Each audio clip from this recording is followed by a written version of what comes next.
The Free People Show, episode 23.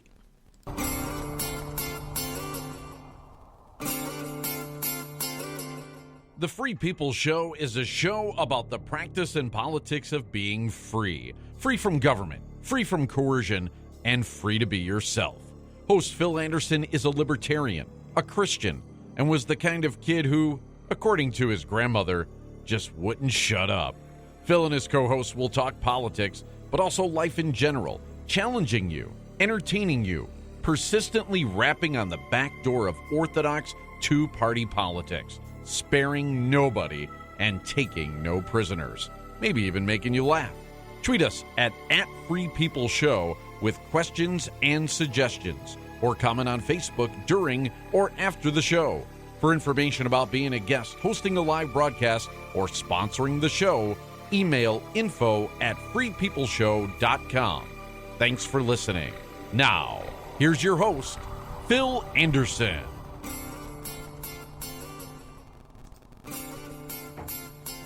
Good evening and welcome to the Free People Show, episode 23. Got a power-packed show for you tonight.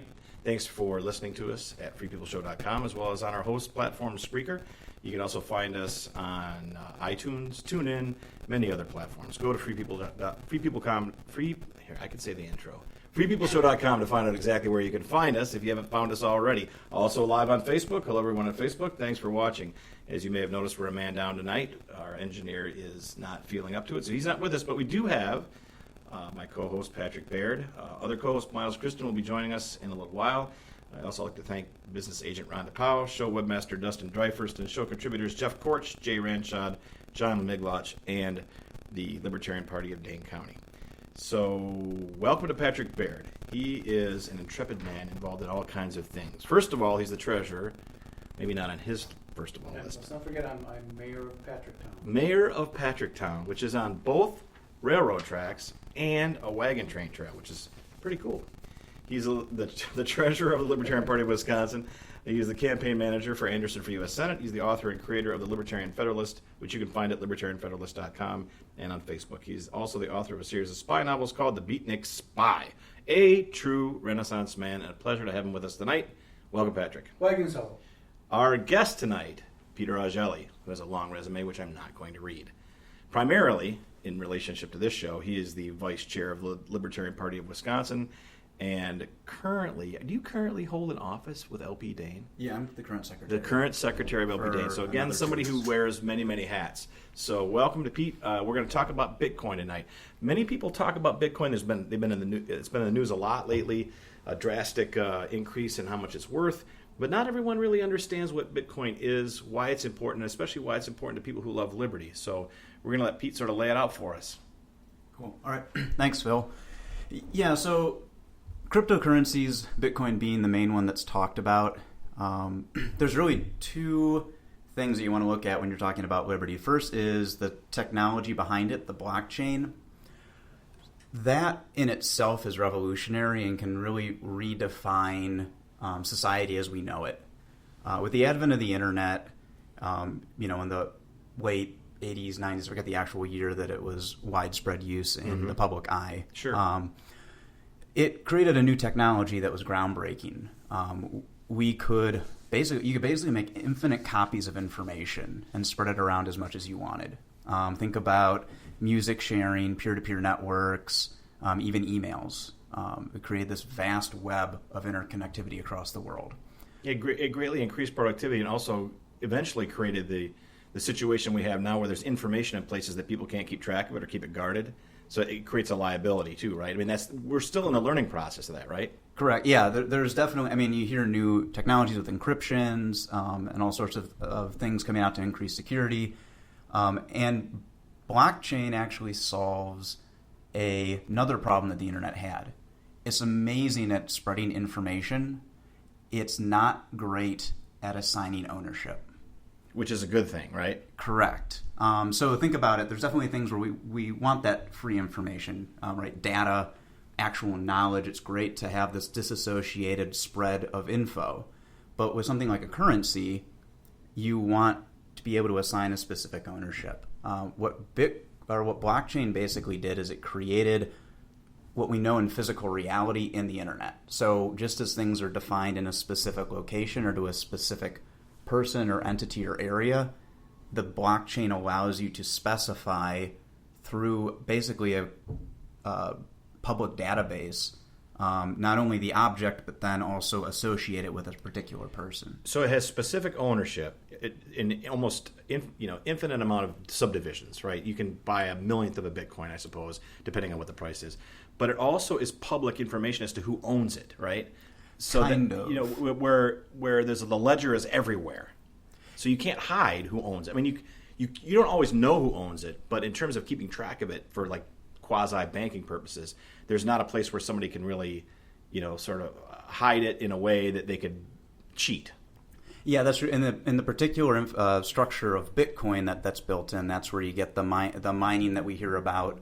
That's all validating transactions. Everything is transparent in the sense that the coin itself is tied to a specific encrypted user key, which technically speaking, if you knew who the person was, and you could always identify who they are. In practice, that's almost impossible to do, but it would be technically feasible if you ever got your hands on what their ID was. Just as technically feasible as hacking somebody's bank account? Not necessarily. Well, so probably not. The encryptions that we have in a blockchain are incredibly robust. It's better than the security of your average bank account. In most cases, yes. We say it's unhackable, but as we know with cyber warfare, somebody will come out with something, or they'll find a weakness to exploit. The only thing that may truly be unhackable would be quantum encryption once we get it. So, is it secure as any system that you could possibly think of using non-centralized public access? The only way to make more secure is to literally have something not hooked up to the internet off in the corner. Or you find a way to take somebody's device, whatever they're storing their pass key on, whatever their particular thing is, and you abuse that. Correct. It's not hackable, or at least not easily hackable in the sense where you can fight your way through a website and guess at passwords and that sort of thing. It's a different sort of way to break into it. As far as I understand it, the only way to really, you'd have to first, one, you have to know the Bitcoin ID, which isn't that hard because anybody can look that up in the ledger. Sure. But then, there's different ways. So the encryption will assign it to a specific key, which either means that you have to have that key available. You can actually print off the Bitcoin data if you wanted to and actually have a hard version of it stored. That's not really something that many people would do. Well, how many pages would that be? It sounds depends on the Bitcoin. Pretty intense, right? Depends on how much you would have. But it's technically possible. I don't think anybody would really do it. So you could store it on your phone, on a hard drive if you really wanted to, and then you could actually dehook it from the web. The problem is then if anybody ever got a hold of that hard drive or your phone, they would actually have all of the coinage, just like if I found your wallet full of money. They even call it a Bitcoin wallet. The app that you store on your phone is basically your wallet, your private entry into what you own. Yep.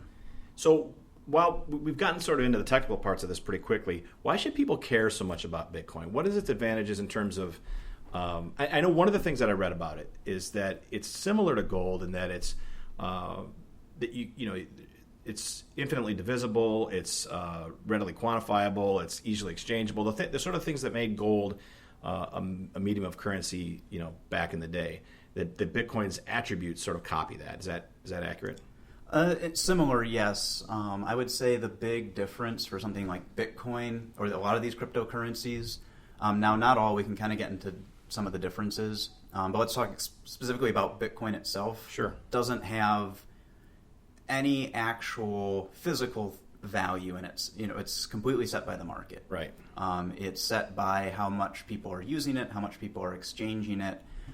You could see it maybe similar to some cultures where they were using things like sand dollars or shells that may not have had a ton of value in their actual culture, but they used it as a medium for exchange. Now, even in those cases, that's not exactly accurate because they could make jewelry out of that. They could do other things, grind them up for powders of paints or things like that. Sure.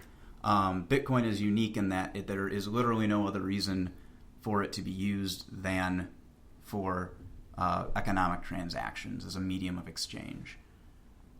That's it. And one of the quotes I read, an article recently on CNBC's website, describes it as it's much more than a currency. It's actually a token.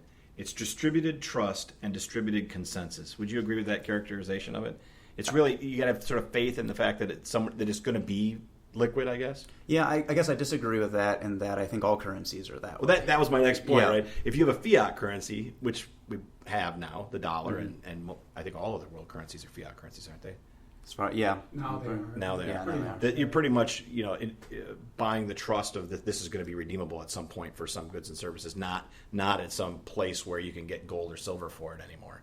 So in that sense, but it's not fiat because there's not a central authority that's producing it and controlling it, and then of course despoiling it by making more and more of it for their own purposes. Right. Yeah, and actually that was the innovation of the blockchain. One of the main, there were other money exchanges, cryptocurrencies that tried to pop up in the 90s. That was the big thing that caused a lot of them to fail. Was they still required some sort of central authority to distribute and monitor the transactions. Blockchain was the first one to say this is a new system that doesn't require a centralized. It's a peer-to-peer system. Exactly. Yep. Okay. Mm-hmm. So that means that the users themselves are the ones that are running it, more or less. Yeah, correct. Anybody can download the software, just like BitTorrenting back in when you That download. I'm familiar with. Yeah. You upload a video, or you download a video, I should say, through BitTorrents, and in the same time you leave your connection open through a back door to allow other people to access that same BitTorrent when they're looking for it. So it's a mutual sharing. It's a commitment to sharing in both directions. Yeah, sharing in both directions.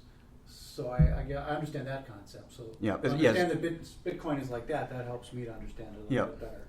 It's similar to that, except in this case you're downloading basically databases of transactions and a transaction history. And then you've got your miners, which are performing different mining algorithms to crack mathematical codes which generate Bitcoin. So tell us about mining. That's one of the things that I don't really... I think I have a decent grasp of Bitcoin and blockchain, at least in its concept, but mining sounds to me... it's not really... obviously not really mining, but it sounds to me like a way to inflate the currency. Is that true or no? Yeah, kind of. It's a way... So it actually, again, to compare it to the physical world, it's a lot like mining for gold. So technically what has to happen is when these transactions are produced, it goes into a pending state, and somebody has to go in and basically validate the transaction. Since it's peer-to-peer, that needs to be done by users. So what they did was create this mining construct. And miners, what they're doing is they're actually validating transactions. They do that by solving a problem, and this actually is the same method that exists in most currencies. They just use different algorithms or different methods. But there aren't people that are actually doing that. It's you basically agree to host a program that does that. So you're trading space on your hard drive and your RAM or whatever that does that. You're dedicating that, and that your compensation for that is in some small amount of Bitcoin for your trouble. Correct. There's first a transaction fee that's very minimal.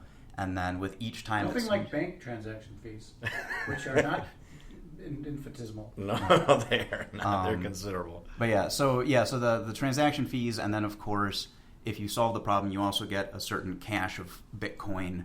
I don't know how they determine that value, but there is a cap of probably somebody who's listening knows. I can't remember off the top of my head. I think it's like 50 million or 65 million Bitcoins that can ever exist. Mm-hmm.